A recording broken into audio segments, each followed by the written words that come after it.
Malaysia থেকে সাথে আছে আমি আবহাওয়া সরকার।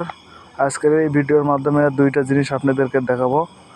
অবশ্যই সুন্দর ভিডিও এইটা। তো চলুন মূল ভিডিওতে যাওয়ার আগে বলি, ভিডিওটি ভালো লাগলে অবশ্যই লাইক কমেন্ট করবেন, শেয়ার করতে ভুলে যাবেন না। তো দেখুন রাস্তার পাশে কুশারের ক্ষেত। এটা কিন্তু কয়েকবার কেটেছে, প্রথম দেখেছিলাম অনেক সুন্দর, কয়েকবার কাটার পরে এরকম হয়েছে আর কি। তারপরেও অনেক সুন্দর। রাস্তার ধারে, মালয়েশিয়ার রাস্তার ধারে কিন্তু সবসময় দেখা যায় একটা না তা একটা জিনিস করে রাখছে, হয় কুশর, না হলে শাকসবজি, না হলে মিষ্টি কুমড়া, যে কোনো একটা। এদের রাস্তার ধারে কিন্তু ফাঁকা থাকে না।